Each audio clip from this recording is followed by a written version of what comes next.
தினம்தோறும் விளக்கேற்ற நல்ல எண்ணெய் இதயம் நல்லெண்ணெய்.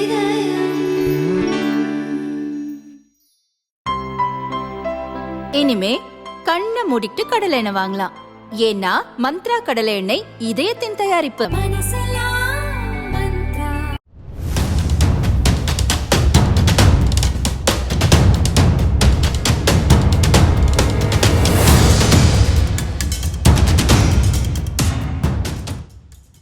பெரம்பலூர் திருமாதுரை அருகே சென்னை திருச்சி நெடுஞ்சாலையில் டோல்கேட் உள்ளது.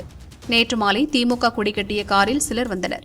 டோல்கேட் கட்டணம் கட்ட முயற்சித்த போது அவர்களது காரில் இருந்த ஃபாஸ்டாக் ஸ்டிக்கர் ஸ்கேன் ஆகவில்லை. அது காலாவதியானது தெரியவந்தது. இதையடுத்து பணத்தை ரொக்கமாக செலுத்துங்கள் என டோல்கேட் ஊழியர்கள் கூறியுள்ளனர். மேலும் காலாவதியான ஃபாஸ்டாக் காரில் ஒட்டப்பட்டிருந்ததால் 2 மடங்கு கட்டணம் கேட்டுள்ளனர். இதனால் ஆத்திரமடைந்த திமுக பிரமுகர் டோல்கேட் ஊழியர்களுடன் தகராறு செய்தார். நான் யார் தெரியுமா, வக்கீல் காரையே நிறுத்தி காசு கேட்கிறீங்களா என கேட்டார். காரிலிருந்து வேகமாக இறங்கி வந்து டோல்கேட் ஊழியர்களை சரமாரியாக தாக்கினார். அவருடன் காரில் வந்த பெண் உட்பட இன்னும் சிலரும் சேர்ந்து தாக்கத் தொடங்கினர். இதில் toll gate supervisor Manikandan, cashier Pandian காயமடைந்தனர். சுற்றியிருந்த பாதுகாவலர்கள் அவர்களை மீட்டனர்.